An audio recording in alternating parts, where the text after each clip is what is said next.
We are bingo, just like that, through the magic of digital tools live. Welcome to Creative on Purpose Live. These conversations are about cultivating greater fulfillment and equanimity in endeavors that make a difference. I'm your host, Scott Perry, author of Onward and head coach at Akimbo Workshops. You also find me as Chief Difference Maker at Creative on Purpose. You can visit creativeonpurpose.com to learn to learn how difference makers like you can solve burnout and overwhelm by making better decisions. And since Scott can't talk today, let's go ahead and introduce our guest, Sarah Manuel. Please introduce yourself to our viewers. Tell them who you are, what you're up to these days, and where can they go to learn more about you and the difference that you're making. Thanks so much for having me. I'm so excited to be here.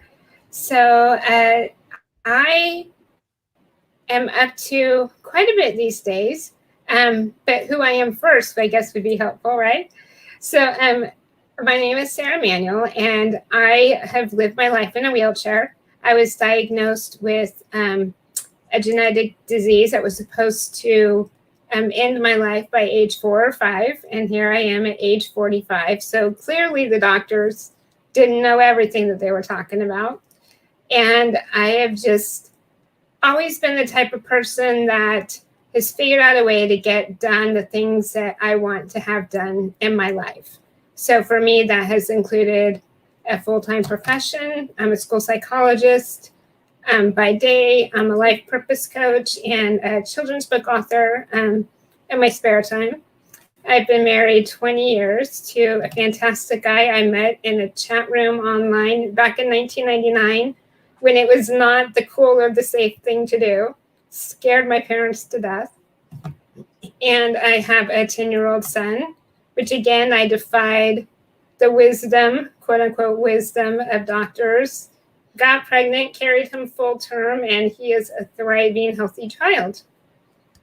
So, and you can find more about me at sarahmanuel.com, and I also on interest in Instagram and Facebook. Fantastic, Sarah. I was really struck when your assistant reached out to me and shared a little bit of your story.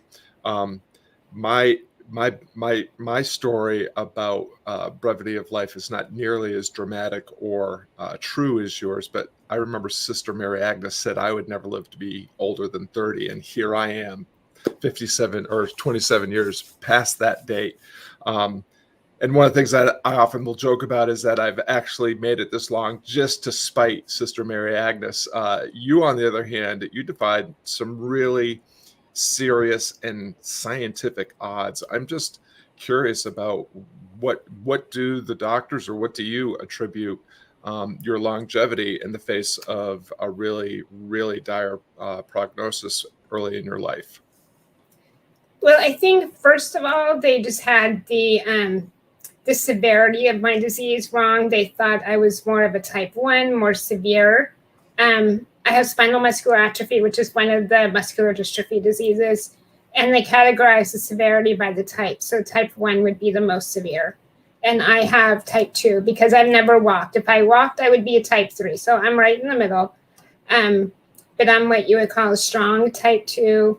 I'm not hooked up to like feeding tubes or breathing machines all day. I am very, very fortunate. And I attribute a lot of that to God and to having a higher purpose, a bigger purpose than what anybody could imagine when I was 4 or 5 with that expiration date on my head. But here I am. So there must be a reason.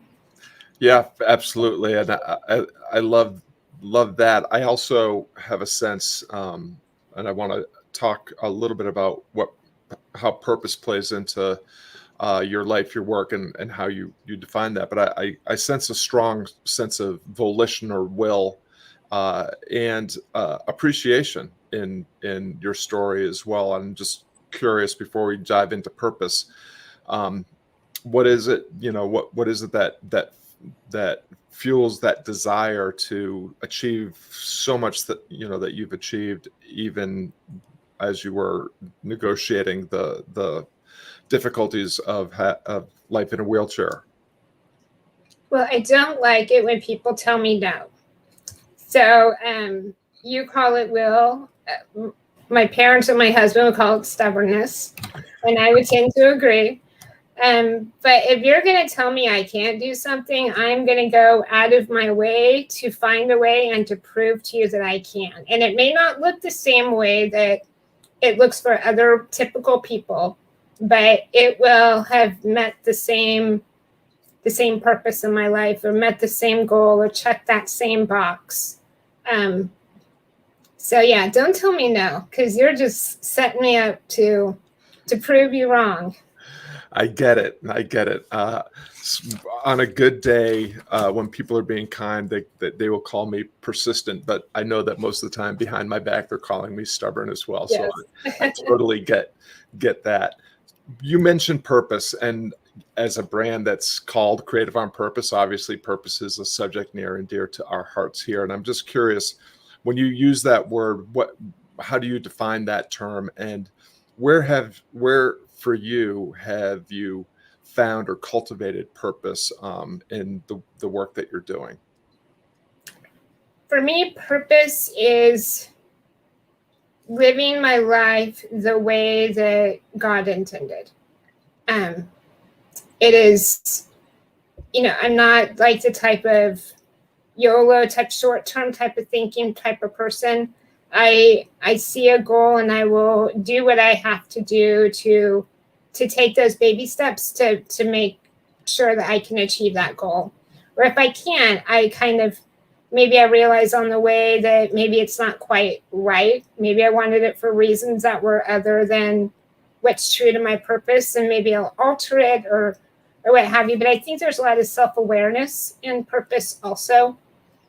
And it's just, to me, it has always been such this big, huge thing. Like, you need to live with purpose. Like, you need to do what makes you happy. You need to do. And to me, like, when the experts say, do what makes you happy to find your purpose, it feels so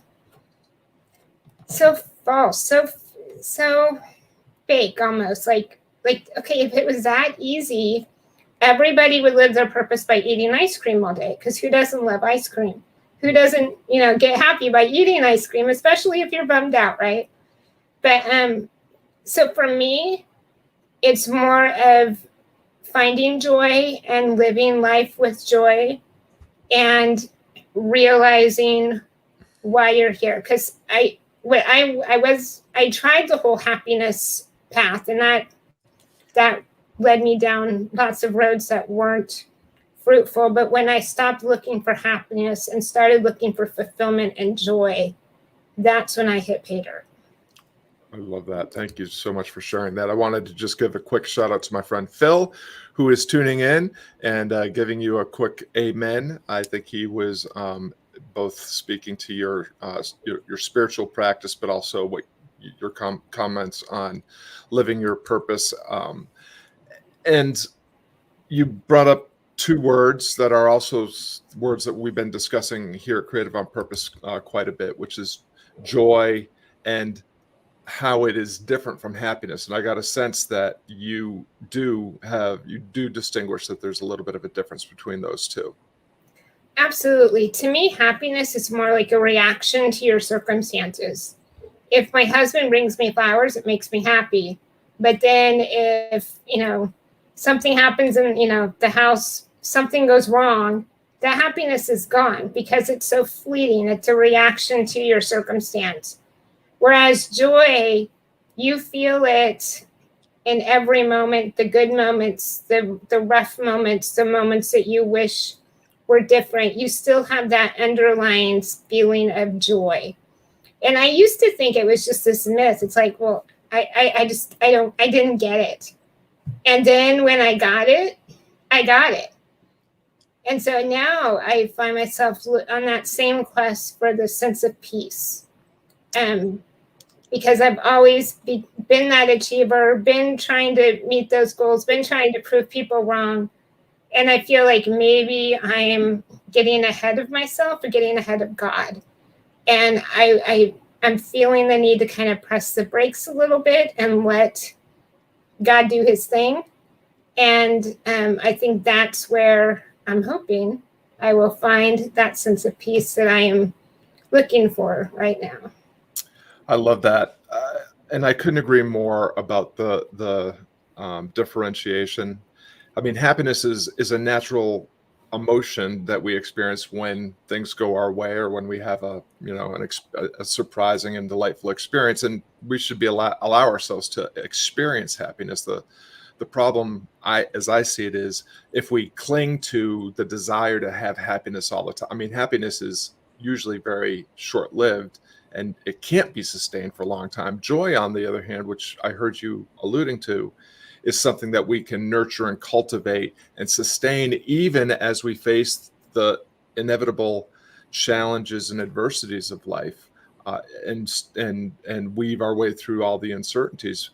We can experience this joy. And you mentioned gratitude, and I think gratitude is a really important element of living joyfully, choosing to live joyfully.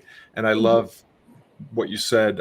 I think we talk at Creative on Purpose and a lot of our work, we talk about equanimity. Like you can experience a sense of calm and a sense of, kind of an even hum, even as you're negotiating all the challenges, both the victories and the vicissitudes of your day. So really, really appreciate those distinctions. I wanted to weave in also, Sarah, a little bit of your creative work, because when I was looking at your site, I saw what looked like a really delightful children's book, but I also know that you express your creativity in your relationships through your coaching practice. I wonder if you would just unpack a little bit more about what creative endeavors that you're engaged in right now. Yeah, well, my children's book is called Differences Are Dynamite. And so the way I found my purpose is when I stopped denying who I was. So let me delve into that a little bit further.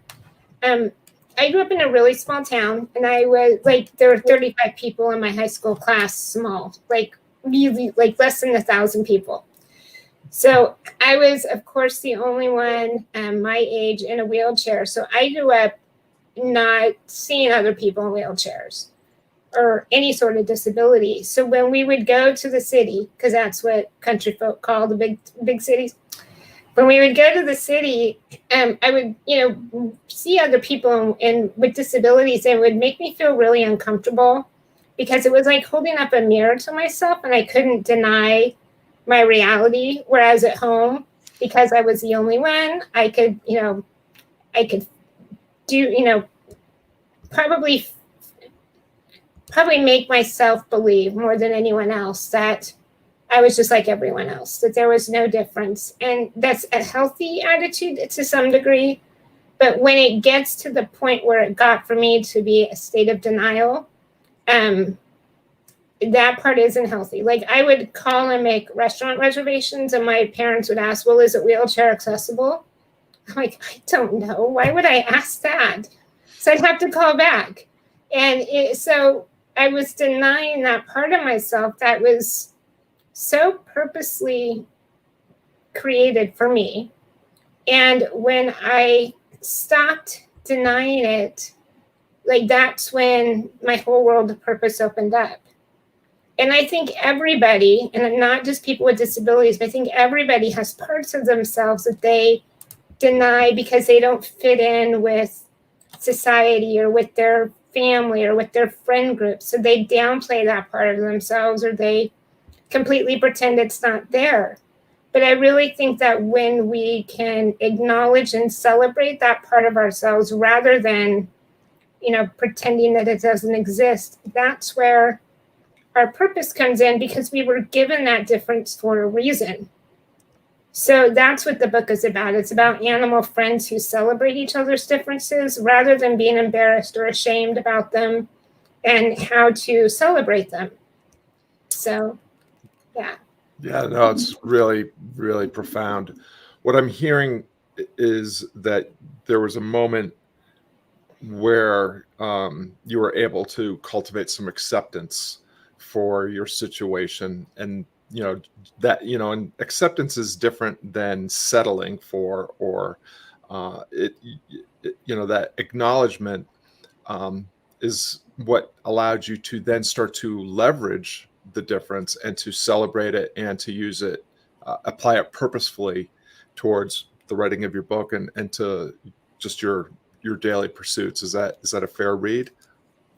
Absolutely. And I remember a conversation with one of my friends, because when I was growing up, like I remember, like when I was really, really little, I remember that my parents took me to some healing services, and for them it didn't work because I didn't start walking. But looking back now, it's like, who's to say it didn't work? Look at how strong and healthy I am despite my disease at this point. And my friend told me, the healings didn't work because you weren't a mistake. And I'm sure I'd heard that message before over the years, but when she said it in that moment, it resonated with me. And it's like, okay, being in a wheelchair and having this disease, yeah, it may not be the greatest thing, but it wasn't a mistake. Mm-hmm. There is a reason for me to be in the situation I am in, and I'm going to find out what it is and use that as my purpose. I love that. Thank you very much for leaning into that a little bit more and sharing that, Sarah. I'm curious too, a little bit, if you don't mind. I'm, as a coach myself and as someone that advocates coaching and celebrates the diversity of coaching out there, would you mind sharing a little bit about your coaching practice and how it looks in practice?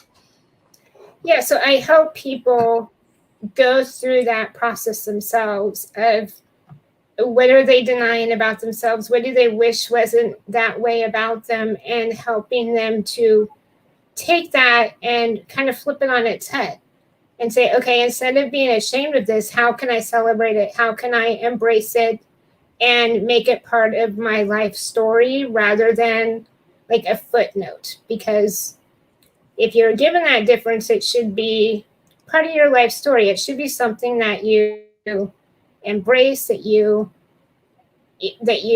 really use to cultivate your life and kind of design your life around it rather than designing your life around avoiding it. I love that. What I'm hearing is that you help people frame obstacles and challenges as opportunities and find the possibility. And I think that's really, really powerful. One of the things that we have discussed quite a bit in our community is, although we are deeply saddened by the amount of suffering that has happened as a result of COVID, and sad even more so because much of it probably could have been avoided had we approached it differently.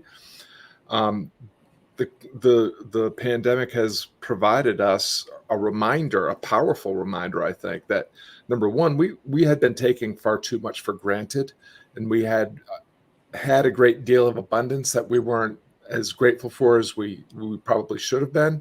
And it was a powerful reminder for how important human to human contact and connection is. And, the age of social distancing and not being able to go to school, not being able to go to the workplace. Thank goodness we had these powerful digital tools where we could still maintain some semblance of that. But again, there's always an opportunity, even in the very darkest moments. And I love that you're holding space and helping people with that kind of work. Is there anything else going on in your creative life right now that you'd like to share? Are you working on any other books or also? Yeah, I have some more children's books in the works that I'm thinking about. I'm also thinking about writing a book for adults that kind of explains or kind of talks about my life story and how to use the process I went through to help other people find their purpose more creatively. Because, that's what the purpose of a coach is, right? They help you find the shortcuts. You don't have to go through all those years of torture and misery trying to find it, because it's not, when you don't have purpose in your life, like, what am I going to be when I grow up?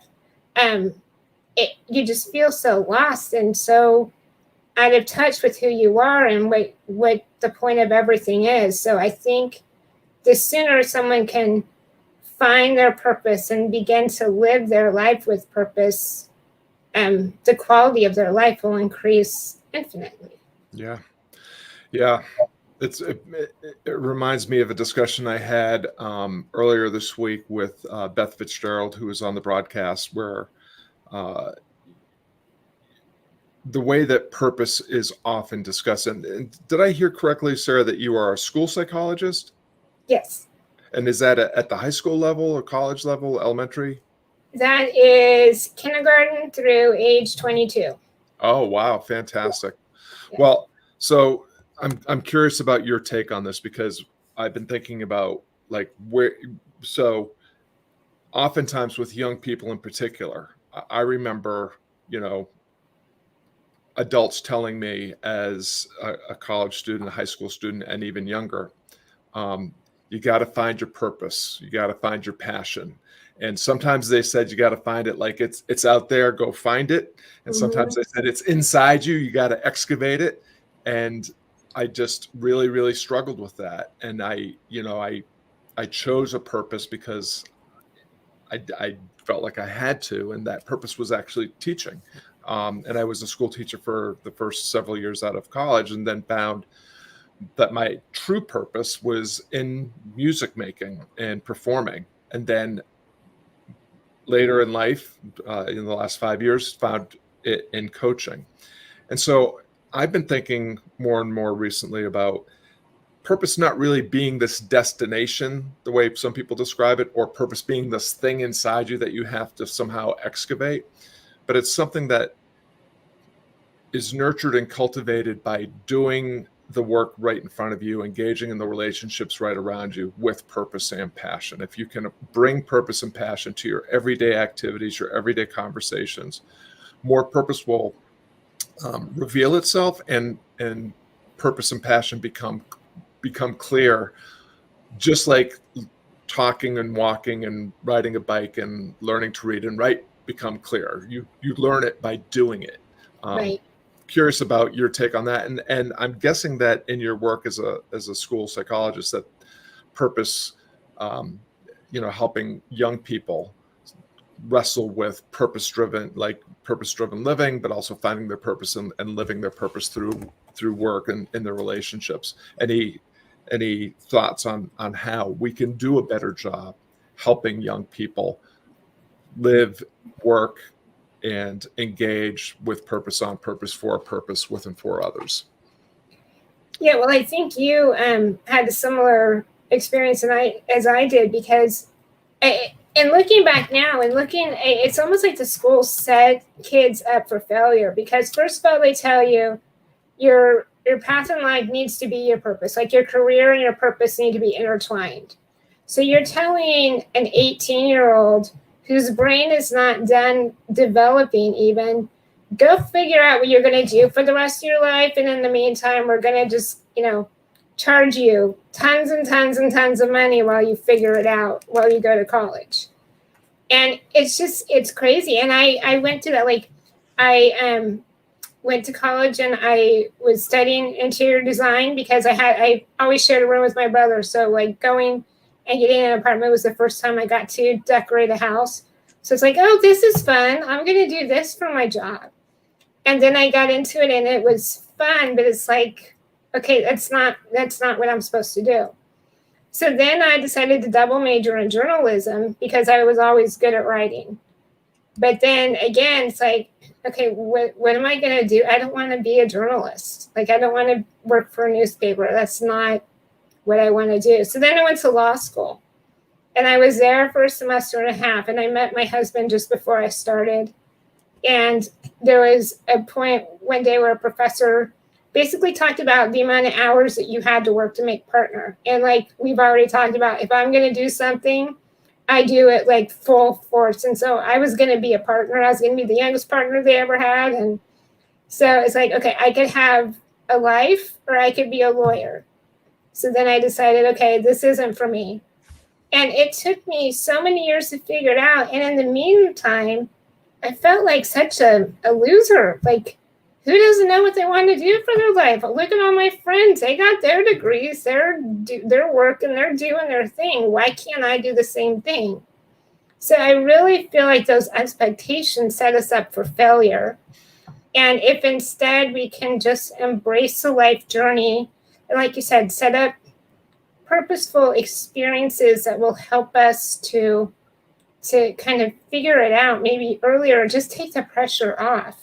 Because I don't necessarily think that your job has to be your purpose. Like, I feel there are other outlets in life where you can live your purpose without, like, you don't have to like quit your job today and go, become a nun of that. It's not all or nothing. And I think sometimes our society says it is, and I disagree with that. That is brilliant. I couldn't agree more. We're coming to the end of our time here, Sarah, and the last question I always ask, and I want to first articulate that you have already shared a bunch of insight and inspiration for people like us that tune into shows like this that want to either aspire to develop and deliver the difference only they can make, or want to advance in the difference that they're already making. And if there was just one final tip or piece of information or inspiration that you would have for someone who, like you, wants to define, develop, and deliver the difference only they could make, what would that be? It would be that your circumstances don't have to dictate your reality. For me, my circumstances could have very well dictated that I was going to live with my parents forever. There wasn't anybody out there who would love me, because who would love someone that they would have to help take care of? That, I could have listened to what the doctors and the professionals were saying about not taking a risk in getting pregnant. I could, my life could look very different if I let my circumstances dictate my reality. And I think we need to step outside of it and maybe look from an outsider's perspective and always ask, well, okay, what can I do? Where can I start? What's my entry point? And go from there. And because that's going to be different for everyone. And if it looks different than what is typical or what society expects, that's okay. If you're finding fulfillment and joy and purpose. Fantastic. Thank you so much for that, Sarah. And thank you, everyone, for tuning in. Sarah and I really appreciate the gift of your time and attention. And we hope that today's broadcast motivates you to lean into an endeavor that matters with greater curiosity and courage. You can learn more about Sarah and the difference that she's making over here at sarahmanuel.com. And of course, it's always fantastic to see you at creativeonpurpose.com. Now, please take the insight and inspiration from this conversation and fly higher in the difference only you can make. Sarah Manuel, thank you so much for the gift of your time and attention and all the insight and inspiration you provided with us today. Thanks so much for having me. I had a great time. I love talking about purpose. Thanks.